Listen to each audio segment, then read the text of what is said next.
Can you imagine what would happen if social media platforms had the term discard?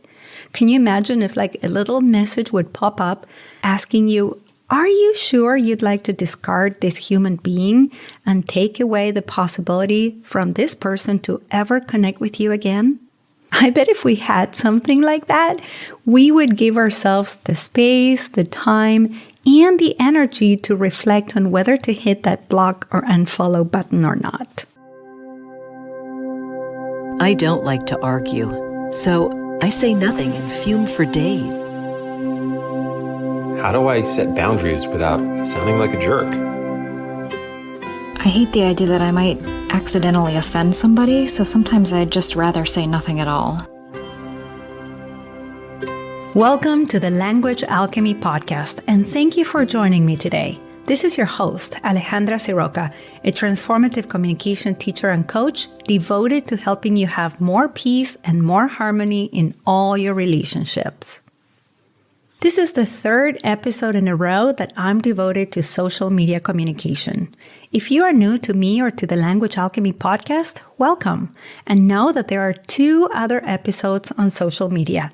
Episode number 14 about interpersonal communication and social media, and episode number 15 and the relationship between social media and your internal dialogue.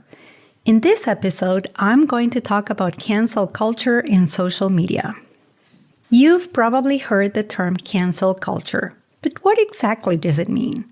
According to Wikipedia, cancel culture, which is also referred to as call-out culture, a term that originated with the Me Too movement, is a modern way of ostracism in which someone is removed from social or professional circles.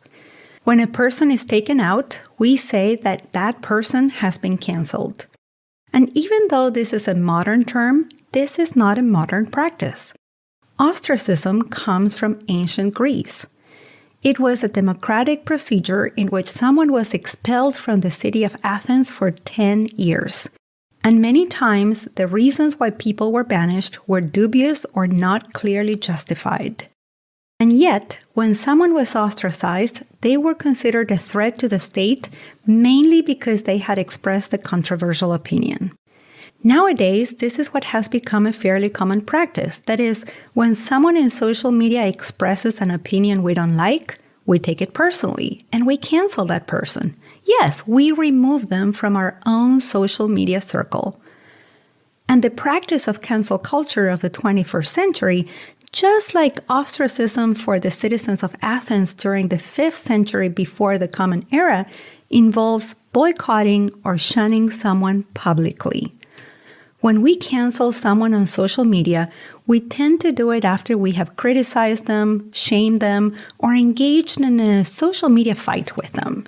We don't do it privately or after having had a dialogue with someone and letting them know that we feel uncomfortable with what they're expressing and that we are considering removing them from our social media friends or followers and having a conversation with them. No, like in ancient times, before we cancel someone, the first thing we do is that we express our discontent publicly.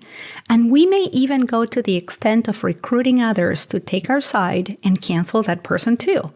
But we'll talk more about the topic of recruiting others in a future episode. For now, let's focus on canceling others on your social media groups and platforms.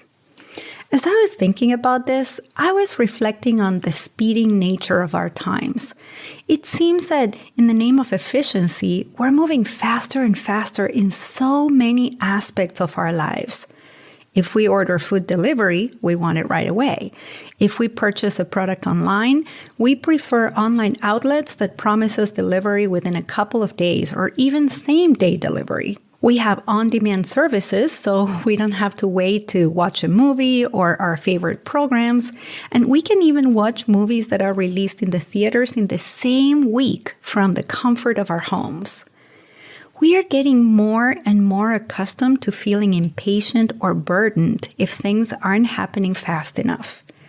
We got used to faster and faster internet, faster and faster communication. So, for example, if we send a text message to someone and we don't receive a reply within a couple of hours, we feel offended. And I'm using the pronoun we here because I too live in the 21st century. So I'm very aware about including myself in these kind of experiences because I have them too. But with fastness and speediness, we lose our ability to reflect. And reflection takes time, energy, and space. When we reject someone right away, we make that person disposable. When our knee-jerk reaction is to cancel people because we don't like what they said, because we took it personally, because maybe they blamed us or criticized us or our opinions, we run the risk of making people disposable.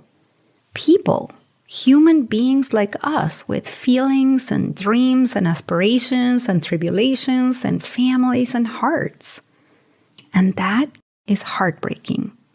But why is it so easy to cancel people on social media? Well, because as I mentioned in previous episodes, we don't get to see them when we are on social media. We don't see that other person. We don't have them in front of us. So we don't know how affected they are by what we posted. We don't know what kind of experience they're having in their lives at that moment. We don't know what prompted them to respond to our posts the way they did. There is so much we don't know. We can't see them or their face or body language. We can't hear them or get information from their tone of voice. All we can see is a tiny round picture next to their names or their social media handle. This picture may have been taken at some moment years ago, and it remains unchanging on our screens. Or maybe this tiny picture next to their social media handle may not even be of them. It may be a picture of their pet, a flower, or something else. So because we don't have access to the real human being on the other side, we don't feel our human connection. And when we don't feel our human connection, it's much easier to cancel people. And of course, many social media platforms facilitate this practice by giving us options like unfollow or block them, words that point to canceling others. Can you imagine what would happen if social media platforms had the term discard? Can you imagine if like a little message would pop up asking you, are you sure you'd like to discard this human being and take away the possibility from this person to ever connect with you again? I bet if we had something like that, we would give ourselves the space, the time, and the energy to reflect on whether to hit that block or unfollow button or not. Yeah, we would probably cancel people less frequently because we would be reminded of their humanity. And the other danger of canceling people, aside from the risk of getting used to dehumanize them, is the danger of becoming less and less capable of having discussions with people who have different opinions or views of the same world we live in. When we make our circles smaller and smaller and only want to have people in them who think like us, who behave like us, well, when that happens, we run the risk of depriving ourselves from the richness of diversity. We miss the cornucopia of life experiences, and we miss the opportunity to learn, to connect, to communicate, and to understand. The less we're able to learn from others, to have the intention to connect, the less we cultivate the curiosity to understand others, the fewer changes we'll be able to bring about in our relationships, families, and communities. Changes that are needed if we want a healthy, sustainable, and thriving world. If we want a life, a relationship, a community where there can be peace and harmony, we have to develop the capacity for dialogue, especially if the other person has a different take on things than we do. There are some academics who have proposed alternatives to cancel culture, and one of the suggestions I enjoyed reading about comes from critical multiculturalism professor Anita Bright. She proposed the term calling in rather than calling out, so that we can keep each other accountable for what we are communicating, but in a way that's more, and I quote, humane, humble, and bridge building. From the language alchemy lens, if you want to develop that capacity for a more humane, humble, and bridge-building type of dialogue, here are a few things you can do before you decide to cancel someone. Number 1, engage the other person in dialogue by asking them questions. For example, you can ask, "How is this conversation for you?" Or, "Are we both willing to agree to disagree?" Or, "Would you be willing to talk about this on the phone or video conference? I want to make sure I understand your perspective, and I don't want to make assumptions that are so easy to make when we're communicating on social media." So you can engage them in a dialogue.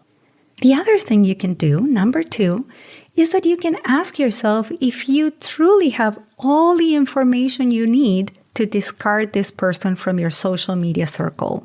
And if you don't, then be curious and ask about what you don't know. And number 3, connect to the person's humanity. You could take a few breaths and then go to that person's page to find common denominators and find the human values you both share. For example, do they have a family? Do they value fun, celebration, love? These are 3 things that can help you take the time, energy, and space to reflect on whether to cancel this person or not. I'd love to hear from you what you think about this. And to recap, in this episode on cancel culture and social media, I described what it is. I talked about the risks we run when we cancel someone without giving it much consideration. And I also shared 3 things you can do before you choose to cancel someone. 3 things that can increase your capacity for dialogue, inclusion, and bridge building. As you interact with others on social media, may you connect with each person with humility and humanity. And if you like the podcast, subscribe to it on your favorite podcast outlet and please share it with others. My final request for you is that it's time for a Q&A podcast episode, and I would love to answer your question on the podcast. To ask me a question, go to languagealchemy.com/podcast question. Thank you so much for listening, and a special thanks to my client Molly for increasing her ability to have bridge-building dialogues, including on social media. Next week, I'm going to have a Q&A podcast episode, so enter your questions. Until then, as we say in Argentina, ciao ciao. Original music by Gary Lapow. You can find all links in the show notes at languagealchemy.com.